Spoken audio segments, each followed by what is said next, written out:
durante el verano hay patologías que se presentan con más frecuencia. Esto sucede porque en cierto modo cambian los hábitos de alimentación y los lugares que frecuentamos debido a las vacaciones.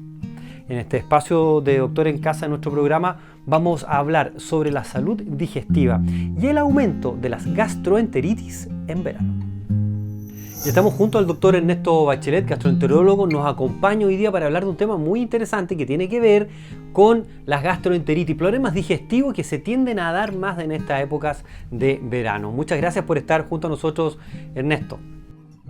Bueno, muchas gracias a ti, Claudio. Aprovecho de saludarte, y desearte obviamente que este año sea mejor que el anterior, siempre son los buenos deseos.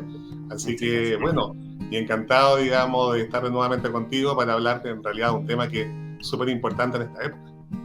Sí, desearte también un muy feliz año a ti, que tengas un excelente año, Ernesto.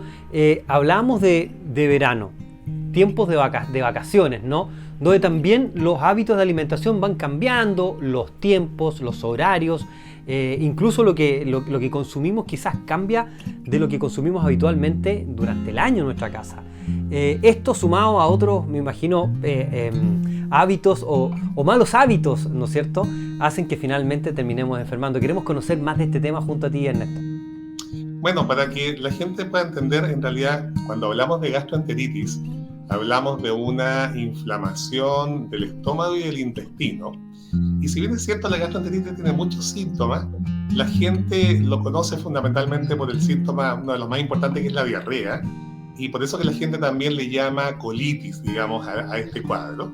Claro. Bueno, la verdad es que en el verano, como tú dices, cambian muchas cosas, la gente obviamente se relaja un poquito más, cuando uno está de vacaciones suele alimentarse, en forma distinta, pero no solamente eso, sino que lo que ocurre también en el verano es que con el aumento de la temperatura, también los alimentos que nosotros consumimos muchas veces también suelen ser más delicados.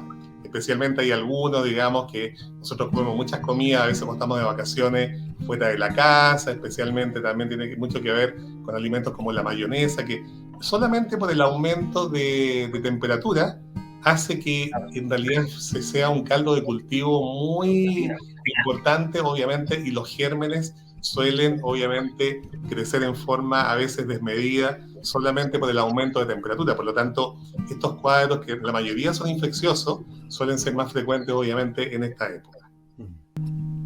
Ahora, entendiendo que existe esto, ¿no es cierto?, lo que estamos esbozando para que la gente empiece a entender por qué se empiezan a producir los problemas, entender un poquito qué pasa en el intestino, porque hablamos de una flora bacteriana, ¿no es cierto?, hablamos de la microbiota intestinal.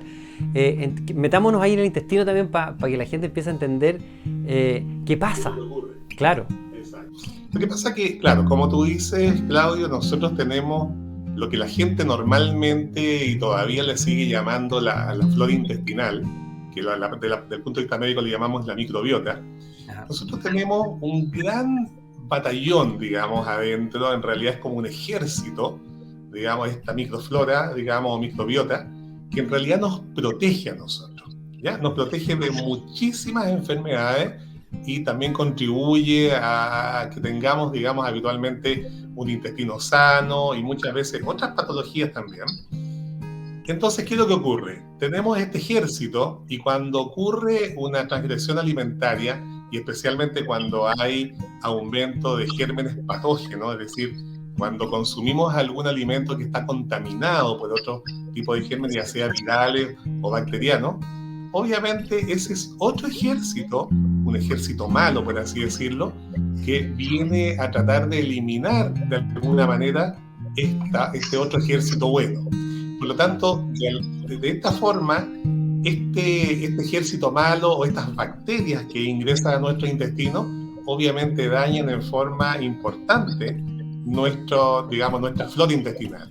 Y por lo tanto nos dejan bastante más débiles y eso provoca este cuadro, de inflamación que da dolor, puede dar náuseas, vómito, fiebre y diarrea. Por lo tanto, hay un cambio en esta microbiota o en esta flora intestinal que por lo tanto después nosotros tenemos que tenerlo en cuenta cuando vamos a hacer el tratamiento, es decir, tratar de revertir justamente este proceso.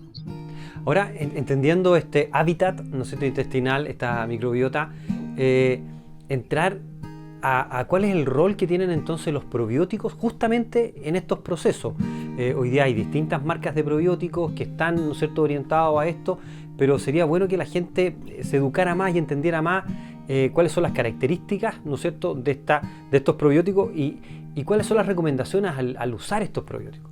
Exacto, mira, lo importante es que cuando uno enfoca el tratamiento de un paciente con una gastroenteritis, normalmente el tratamiento es sintomático. Uno trata los síntomas habitualmente, que son, como les decía, pueden ser antiespasmódicos para el dolor, algo para las náuseas, los vómitos. La hidratación es tremendamente importante. Muy importante, claro. Evitar que el paciente, digamos, se deshidrate. Entonces, con todo lo que dijimos de los probióticos juegan un rol importante en el tratamiento y obviamente a veces nos ayudan también con el tratamiento de algunos antibióticos, porque muchos de estos cuadros también son infecciosos y desde el punto de vista bacteriano y hay que tratarlos también con antibióticos. Entonces, ¿qué pasa con los probióticos? Los probióticos se han estudiado durante muchos años. Primero hay que saber que no todos los probióticos son iguales, ¿ya? La gente a veces cree que todos los probióticos sirven para todo y la verdad que no es así.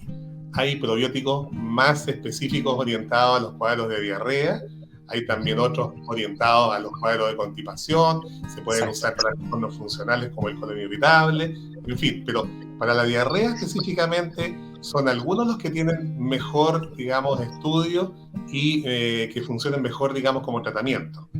Por lo tanto, se ha determinado, por ejemplo, que el uso de los probióticos disminuyen todos estos síntomas que yo les contaba a veces en 1 o 2 días. Uno puede decir a veces que puede ser poco, pero créanme que en un paciente que son más lábiles, como los niños y los adultos mayores, a veces 1 o 2 días puede marcar la diferencia en tener que hospitalizarlos o no por deshidratación, en diarrea. Por lo tanto, la verdad que los probióticos juegan un rol fundamental. Lo primero, hay que saber que no todos los probióticos son iguales, que hay probióticos destinados que funcionan muy bien y hay que darlos obviamente desde el inicio y habitualmente se usan por poquitos días porque la verdad que habitualmente estos son cuadros que duran pocos días, a veces 3, 4, 5 días habitualmente es lo habitual en general que dura una gastroenteritis aguda. Por lo tanto, el concepto es ese, que existen probióticos que están estudiados fundamentalmente para diarrea y la idea es que el médico obviamente sepa indicar qué probiótico es lo que se han estudiado para estos cuadros. Sí, fíjate, es súper importante, además tú lo señalabas, siempre consultar, ¿no es cierto?, al médico. Hay cuadros que pueden partir, ¿no es cierto?, con diarreas, con vómitos, pero pueden escalar y pueden ser otro cuadro, no necesariamente una gastroenteritis. Entonces siempre consultar precozmente y sobre todo lo que tú señalabas muy bien, ¿no es cierto?, en estos grupos etarios más extremos, ¿no es cierto?, los niños menores y obviamente los adultos mayores, importantísimo como para poder llegar a tiempo, porque esta enfermedad... Porque toda la gente habla como la gastroenteritis, pero las deshidrataciones en esos segmentos etarios pueden ser de verdad muy, muy graves, muy complejas. Bueno, y realmente es importante. Lo que pasa es que a veces nosotros tenemos un país, digamos, que es más bien semidesarrollado, no tenemos grandes problemas, digamos, de ese tipo, pero en el mundo la cantidad de niños, por ejemplo, que mueren solamente por deshidratación, por cuadros de diarrea aguda, es altísimo, especialmente en países como África, en Asia. Por lo tanto, el rol también que juegan no solamente las sales de hidratación, sino que también el uso de probióticos, también puede, digamos, jugar un rol importante acortando justamente los días de síntomas. Así que eso es súper importante lo que también tú decías. Entonces, a cuidarse en la casa, a mantener hábitos de higiene, es súper importante el lavado de manos cada vez que prepares alimentos, ¿no es cierto? El lavado bien de los alimentos que son verduras y frutas, lavarlas muy bien, elegir obviamente alimentos que sean cocidos, eso es súper importante, y así todas las recomendaciones que vamos a dar, no dejamos de darlas en el programa, que es súper importante para que usted tenga un buen descanso. Tremendamente importante, fíjate que como algo anecdótico, afortunadamente, en este tiempo de pandemia, que nos han enseñado tanto a lavarnos las manos, a tener mejor higiene, ha servido de alguna manera para poder disminuir justamente la aparición de este tipo de enfermedades. Antes ya en esta época veíamos mucho, la verdad que igual lo seguimos viendo, pero han ido igual disminuyendo justamente por estas medidas de higiene. Y eso no hay que perderlo nunca, es decir, el lavado de manos, la manipulación de los alimentos, consumir cosas que estén refrigeradas, consumir, ojalá apenas se saquen del refrigerador en esta época. Entonces, así nosotros podemos evitar justamente cuadros que sean mucho más importantes. Así es. Ernesto, muchísimas gracias, doctor, por estar hoy día con nosotros en el programa. Un abrazo grande y esperamos tenerlo, por supuesto, en un nuevo segmento de nuestro programa más adelante. No, muchas gracias a ti, Claudio. Bueno, y poder hablar de un tema también tan importante para toda la gente, toda la audición en general. Así que te agradezco nuevamente la invitación, Claudio. Muchas gracias. Buena jornada. Gracias.